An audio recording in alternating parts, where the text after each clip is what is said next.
Donald Trump অনেকগুলো মানুষের সামনে ভাষণ দিচ্ছে, ঠিক সেই সময় তার মাথায় এমনভাবে বাড়ি মারল একজন এসে, কারণ তার ওপর সবাই আকর্ষণ হয়ে আছে। সেই ভিডিওটি এখানে প্রকাশ হয়েছে ফেসবুকের মধ্যে, ইউটিউবের মধ্যে, টিকটকের মধ্যে। সেটা আমরা দেখতেছি। ডোনাল্ড ট্রাম্পকে পরে তিনজন আসে আটকাইলো। উনি এখানে অনেকগুলো মানুষের মাঝে ভাষণ দিচ্ছে বিমানবন্দরের পাশেই।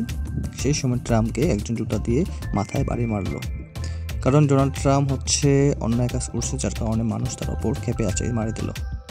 তারপরে তাকে ধরতে গেছিল, পরে তো তিনজন তাকে আটক করেছে। এই এখানকার আজকের ঘটনা, যেটা ভাইরাল হয়ে গেছে পুরো নেট দুনিয়ায়, সেটা আমরা দেখতে পেলাম এই ভিডিও থেকে। তো আমরা পুরো খবরটা এখন শুনতেছি।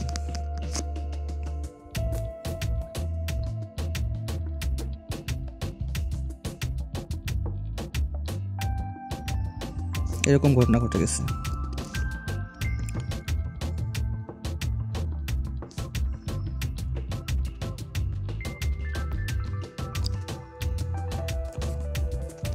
ইরানের পাশে দাঁড়িয়েছে সৌদি আরব।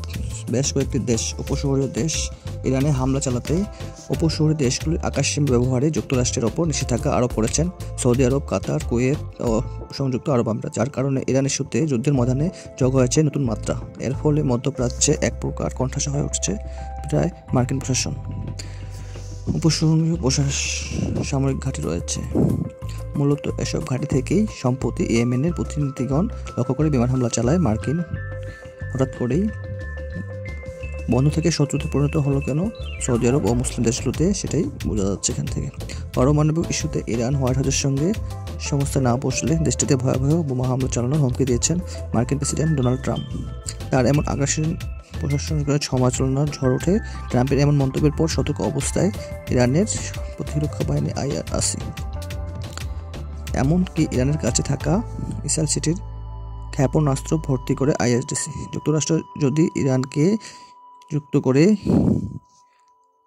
ব্রিটিশ আমেরিকান তাদের বিরুদ্ধে নৌঘাটি সহ মধ্যপ্রাচ্যের মার্কিন বাহিনীর সামরিক ঘাঁটি সহ বোমা মেরে হুমকি দেয়, অস্ত্র তৈরি সহ বিভিন্ন ধরনের হুমকি দেয়। ডোনাল্ড ট্রাম্প বলে যে সব উড়িয়ে দেবে।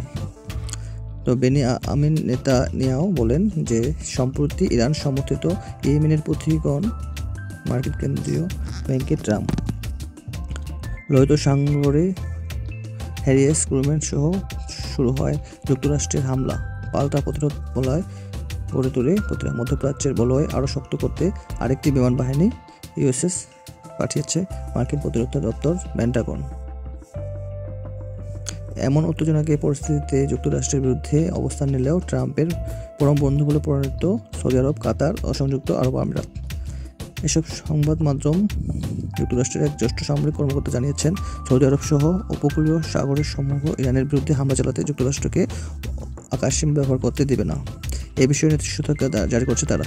মার্কিন বিমানগুলো উদ্ধার অভিযান পর্যন্ত সাগরীয় দেশে ব্যবহার করতে পারবে না, এটা ডোনাল্ড ট্রাম্প বলছে। মার্কিন কর্মকর্তার নাম প্রকাশ পরিচয় করেনি, বিষয়টি নিয়ে নিশ্চিত করেছে সংবাদ মাধ্যম ব্লিস্টেল।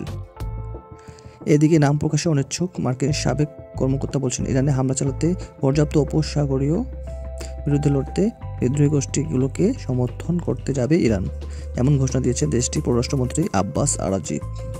নিজের সামরিক শক্তি সম্পর্কে ডোনাল্ড ট্রাম্পকে হুমকিও দিয়েছেন ইরানের সর্বোচ্চ কূটনীতি। ট্রাম্পের সাথে গাজা ইরান প্রসঙ্গে আলোচনা করতে হোয়াইট হাউসের ইসরায়েলের প্রধানমন্ত্রী বেনিয়ামিন নেতানিয়াহু পারমাণবিক ইস্যুতে ইরান যুক্তরাষ্ট্রের সাথে না গেলে দেশটিকে মাটিতে মিশিয়ে দেওয়ার হুমকি দিয়েছেন ট্রাম্প। অন্যদিকে জিম্মিদের হামাসের সাথে আবার আলোচনায় বসতে পারে ইসরায়েল। যদিও গাজা নির্মম হত্যাকাণ্ড থামায়নি আগ্রাসন বাহিনী। মৃত্যুর মিছিলে প্রতিদিন যোগ হচ্ছে নারী ও শিশুদের তালিকা। প্রতিদিন শিশুরাই নিহত হচ্ছেন।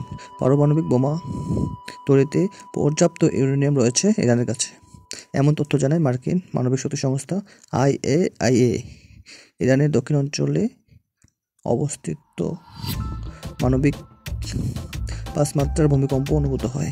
পারমাণবিক পরীক্ষা চালানোর কারণে এমন ভূমিকম্প অনুভব হতে পারে বলে বিশেষজ্ঞদের ধারণা। বিষয়টিকে প্রাকৃতিক দুর্যোগ হিসেবে ঘোষণা করেছেন ইরান। এই পরিস্থিতিতে বসে থাকতে পারে না ইসরায়েলের প্রধানমন্ত্রী নেতানিয়াহু। মধ্যপ্রাচ্যের পারমাণবিক শক্তি দিয়ে ইরান যাতে ইহুদিদের বিরুদ্ধে প্রতিরোধ বলয় তৈরি করতে পারে, সেই লক্ষ্যে হোয়াইট হাউসে ইসরায়েলের প্রধানমন্ত্রী। সাবেক প্রধানমন্ত্রী মার্কিন প্রেসিডেন্ট ডোনাল্ড ট্রাম্পের সাথে আলোচনায় বসেন নেতানিয়াহু। এ সময় ইরানের সাথে পারমাণবিক ইস্যুতে সরাসরি আলোচনায় বসার নীতি দেন ট্রাম্প।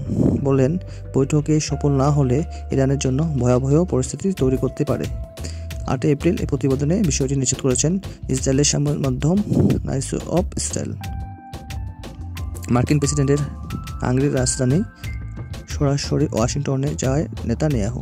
হোয়াইট হাউসে ট্রাম্পের মন্তব্যের পরে ইসরায়েলের প্রধানমন্ত্রী বলেন, কূটনীতিকভাবে ইরানের পারমাণবিক কর্মসূচি বন্ধ করতে হবে।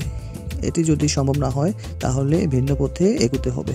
এর আগে গত মার্চে ইরানের পারমাণবিক কেন্দ্রে বোমা চালানোর হুমকি দেন মার্কিন প্রেসিডেন্ট ট্রাম্প।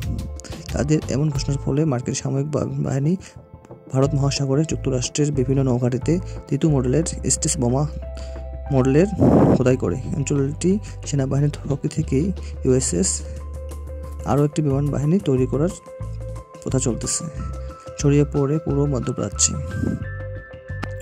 এমন পরিস্থিতিতে নিজেদের অবস্থান আবারও পরিষ্কার হলো ইরান। ওয়াশিংটনকে বিশ্বাস করে না তেহরান, এমন মন্তব্য করে ইরানের পররাষ্ট্রমন্ত্রী আব্বাস আরাগচি বলেন, আমেরিকা ভালো করে জানে যে ইরানের প্রতিরক্ষা শক্তি কতদূর প্রসারিত হতে পারে। আমরা যুদ্ধ চাই না। যুক্তরাষ্ট্র যদি আমাদের বিরুদ্ধে কোনো ধরনের শক্তি প্রদর্শন করে তবেই আমরা শক্তি প্রতিরোধ গড়ে তুলব। যুক্তরাষ্ট্রের পক্ষে পরোক্ষভাবে আলোচনার মাধ্যমে ওয়াশিংটনকে পরীক্ষা করতে চাই। 8 এপ্রিল প্রতিবেদনে বিষয়টি নিশ্চিত করেছেন ইরানের রাষ্ট্রদূত। Press briefing. আগামী 12 এপ্রিল ওমানের দেশের পররাষ্ট্রমন্ত্রী মধ্যপ্রাচ্যে নিযুক্ত বিশেষ দূত স্টিভ উইটকফের সাথে আলোচনা বসতে যাচ্ছেন আরাগচি। বৈঠকে ইরানের পারমাণবিক ইস্যু নিয়ে পরোক্ষ আলোচনায় করবেন। এদিকে অঞ্চল জুড়ে সংঘাত ছড়িয়ে পড়ার পেছনে আবারও ইসরায়েলের প্রধানমন্ত্রী বেনিয়ামিন দায়ী করেছেন ইরানের পররাষ্ট্রমন্ত্রী আরাগচি। বলেন, ইহুদিবাদীরা গাজা উপত্যকায় পশ্চিম তীর থেকে ফিলিস্তিনিদের তাড়াতে চায়। নেতানিয়াহু নিজেদের নিয়ন্ত্রণে আন্তর্জাতিক সংস্থা সতর্ক করেন আরাগচি। এ সময়ে হিজবুল্লাহ নিয়ে আরাগচি বলেন, পশ্চিমারা ইরানের প্রক্সি হিসাবে কাজ করবেন।